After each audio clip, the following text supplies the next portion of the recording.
Welcome to our 18th podcast, Renew Your Mind. Today we have with us Paul Grunberg, our senior pastor, Jordan Chambers, our pastor of family and youth, and Dana Hall, your moderator. I just remembered I forgot to say that in our 16th podcast. So we have been talking about apologetics, and we spent our last podcast talking about what is it does it mean, and now we're going to kind of delve into some more specific questions. But to refresh our memories, Pastor Jordan, what exactly is apologetics, or what does that mean? Yeah, it's defending the truth. You know what is true, and you're willing to say it, defend it, and prove it to other people and to yourself. Then, in fact, there's two terms. There's internal and external apologetics. Internal means it's to a group of people who believe the same thing as you, but it's like you're building up extra walls to support the house. External is for people outside the house that don't know the things. So, there's different realms of it, but in general, it is to know and defend what is true. And for us as Christians, that means the Bible. All right. Well, we've had some questions from some of our listeners, and we have a lot of listeners within the state of Michigan and within the town, but we also have several listeners that are outside of the country. So it's really quite exciting to hear or to understand there's so many different people listening in. So here's a question. I guess I'll just throw it out there. Why would a good God allow evil to even exist? It's a big question. Yeah, we touched on it the other day. Yes. Part of it comes down to understanding in the beginning how God created the heavens and the earth and called everything good, then gave Adam and Eve the ability to grow, to work the garden, is what God said. I'm going to put you in the garden to work it, to name the animals, and to just walk in the cool of the day with me.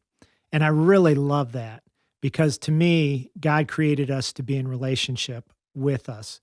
All of the rest of creation cannot be in an intimate relationship with God, communicating back and forth. And the desire for God to be loved, I want to say this right. I think the greatest gift that we can receive as people is somebody freely loving us for who we are. And to freely love means that I have the choice to not love. And not all people, well, this is about evil. Why would God allow evil? Well, the idea of receiving love freely being the greatest gift means that people have the opportunity or the freedom to do cruel things. And that is really, I imagine that's really frustrating for God. God created us to be in relationship with him, yet God also knew that there was that opportunity for people to turn from God and to do acts of evil. And we listed some evil. We think of Hitler. We think of the Rwandan genocide. And, it's even close to home, like when Johnny says to Susie, "You don't look pretty at all," or, "You're so mean." And again, freedom allows for harm, but allows for great good. That's right. And, caring for other people, spending time with other people, even when they're not at their best, to be able to love someone through difficult times in their lives, and they come out the other end a better person. We think of things like drugs or alcohol abuse, those kinds of things. Parents, man, they suffer a lot with their kids. No. Yeah. Not really suffering, but there's an early bent when we're born to sin because we have been given free will. Yeah, and the existence of evil, one thing that should be clear as Christians is God did not create evil. God did not make evil happen. God created humans with the opportunity to commit evil. God created people with the potential to do something wrong because they needed the potential to do something wrong in order to do something right. You know, you can't have winners without losers, right? You can't have nice yes, people you without can. mean people. Everyone gets a medal nowadays. Yeah, you might get a medal, but that doesn't mean, the score was the same. And the same is true of right and wrong. You can't have right without wrong, and there has to be this dichotomy. And in order for right to be experienced, you have to, at the minimum, allow for the potential of evil to be experienced. God created man and women perfectly without evil, but he created the opportunity for evil because otherwise they wouldn't be able to do. Again, stressing what Pastor Paul already said, they wouldn't be able to choose to love. They wouldn't be able to obey God and live righteously. And when they chose to know good and evil, they already knew good. They just didn't realize it. Now they know evil. Now they're doomed to do both. And now evil is in the world. That's why there's evil. So going back to the beginning then, with the ability to do good or the ability to do evil, Adam and Eve, we don't know how long they were in the garden, how long they were doing everything right. But evil came in the form of a serpent. God created that angel who became known as Lucifer or the devil. And so inadvertently, didn't God create evil? No, again, it's the same principle, just different creature. He created the angels, all of them, and they were all created for a specific purpose. We see this in various parts of Scripture that different angels have really different, I guess you could say, occupations or purposes that way. But they were all created to glorify God in some way, in some facet.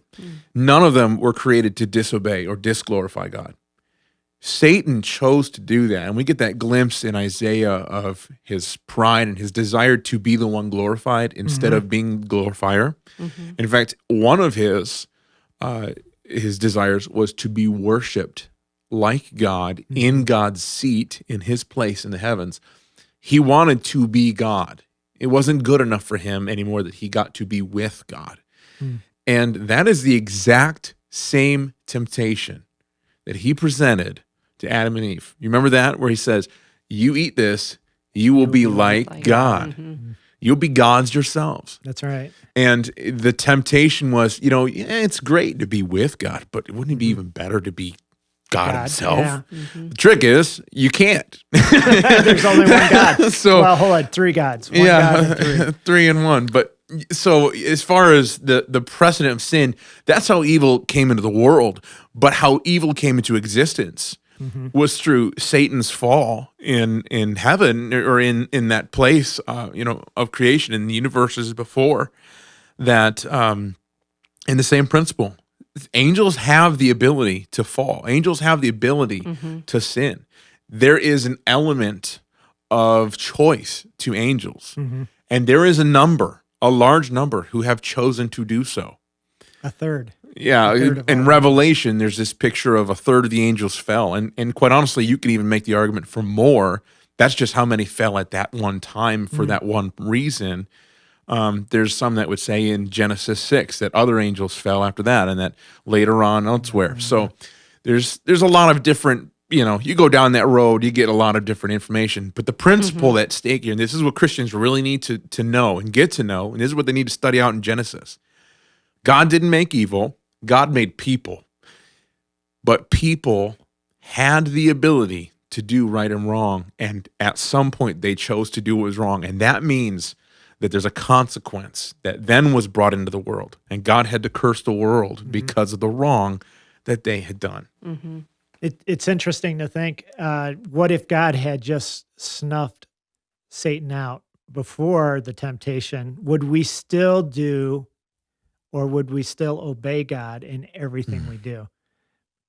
Chances are it would. The temptation is still there. Yeah. It's The temptation is still there. You don't have a snake telling you to get it. But yeah. Well, okay, so this question hinges a little bit off that same one, but this is from another listener. What about they're calling it natural evil? Mhm. So why is there evil that has nothing to do with people doing bad things, like all the forest fires in California right now So, and lightning strikes? yeah, this is going to hinge on definition. So we need to know our term a little bit in this situation. In philosophy, we talked about that last week, how philosophy has a lot to do with this. And don't fall away because this is intellectual stuff. This is important. There are two types of evil: natural evil and moral evil. Moral, and there's an atheist that gave really good examples. His name was William Rowe. And in his argument against God, he presented two types of evil, moral and natural. Here's the examples he gave, just so we have really clear ideas of what all the smart guys on the subject are talking about. Moral evil is when we do something morally wrong and evil happens because of it. And the example he gave was an actually true example, a horrific example of a situation, I believe, in Flint or Detroit, where a 5-year-old girl was raped, tortured, and killed by the ex-boyfriend of her mother, all for the reason that the ex-boyfriend wanted to get back at that child's mother. That is so abhorrent. And that child, the evil that happened was obviously the loss of that child and the suffering that that man caused. And it was all because he was immoral in his actions, right? That's moral evil. Set that aside. Go over here, natural evil. He gives this idea that natural evil is evil that happens without being caused by man. And this is the example he gives. There's a fawn, a precious Bambi, running through the forest. Heat lightning strikes, hits a tree. The tree falls down on Bambi. Bambi's not dead, but Bambi's hurt. And unfortunately, that lightning strike also ignited a forest fire. And so now Bambi is trapped under this tree, bruised, hurt, and wounded, and this fire comes and finally consumes this fawn. What a horrific way for that Bambi, that fawn, to go, and what in the world required that? There's no thing that man did to cause that lightning strike, to hurt that tree, to fall on that Bambi, to eventually burn it and kill it. And so we have this. And you can use a lot of different, natural disasters or, Tsunamis, you get all these tornadoes, things hurricanes. where people say, what was the reason for that? And there are some people out there that are like, well, God is just punishing the world. But you can't really create this, this true relationship between what man has done that's wrong and those events for happening. And here's the answer. While it is true that no one person caused that lightning strike that hit that tree, there was a person who caused evil to enter the world way long ago. It all goes back to the origins of evil. That's Adam. When we read in Genesis, this is important why you know your Bible. When we read in Genesis, man and women were both punished. What was the punishment for women? Childbirth, pain in childbirth. That's right. And to be ruled, to want for her husband, but to be ruled by him. Yes. A topic for another time. Right, yeah. And what was the punishment for man? He had to work the ground to cultivate the food that they were going to it eat. would no longer do what? It would no longer give ease. And now instead is said the ground is now going to give fruit to thorns and weeds. See, that is not something that had anything to do really with the world was changed, is a good way to put this. The entire world was changed. Weeds, thorns, none of that had anything to do with disobeying God. But because evil at all entered the world, we now have all kinds of evil, including the kinds of evil that don't have anything to do with what we do. The weeds that grow up and choke our lovely roses, we didn't plant those weeds. They're there because way long ago, the first weeds were there. And the reason that those first weeds are there was because Adam and Eve sinned. I mean, that's the Genesis answer, Right. So natural evil for a Christian, it shouldn't be a difficult thing. It should be, well, that's a part of the curse. That's a great way to put it. That's the world is this way. But it's not because, Bob did something wrong. It's because Adam did something wrong, and that wrong has carried ever since. And Cascaded. Yes, that's the other point, is that entropy, everything gets worse over time. So you're going to have more lightning strikes. You're going to have more hurricanes, and everything's going to get worse and worse and worse. You're going to have more weeds. You're going to have new weeds. How great is that? Yeah. I don't know. I like the technology we have today, right? Who would want to live 200 years ago when they were fighting over a loaf of bread? So I know that's a wordy answer, and it can be over the head sometimes for people. They just don't want to get into it because it's a little bit, but it's a biblical answer. And it's not hard to discover if you read the Genesis story and you take it into account. Yeah, and it's just taking time. Again, this goes back to last week. It's about being proactive in understanding what it is that God wants you to understand. That's right. And if we do that, I listened to Jordan, and he's been working on his master's in this for three years. No, it's about a year and a half because I didn't take summers off. Darn, So. you should have said 3 years. But it sounds overwhelming. And if you just take one small topic at a time, digest it, and I would suggest be in a group of people where you can bounce ideas off of each other. I love the fact that small groups help us to grow. And I love Jordan and I will get together in the afternoon sometimes and we'll just talk. And it's so much fun to just talk about biblical truth, or sometimes it's philosophical, but to do that sharpens each other. And that's what we need as Christians, is to spend time with one another, asking the questions. Hey, Dana, how would you handle this situation? Or Jordan, where biblically can I deal with or understand better this particular subject? And again, technology has given us the ability to find out so much more quickly if we would just avail ourselves some time to do that. And when you have small groups, there's a proverb, iron sharpens iron. And it's that idea that we help to sharpen one another, but we have to be intentional to do it. Yeah, it allows you to practice with one another. Absolutely. So real quickly, Sure. the natural evil isn't the big issue. It's the moral evil that people most struggle with. Why would God allow evil in the world? Why would God allow somebody to kill somebody? Or Natural is the gotcha question. Natural evil is when people are trying to say, okay, sure, you might have that, but moral evil, though, is really the problem at heart. Why in the world do we have people that do bad things, right? We always talk about world peace. We always talk about all those kinds of things that we desire it, and yet we never accomplish it. Why? That's why.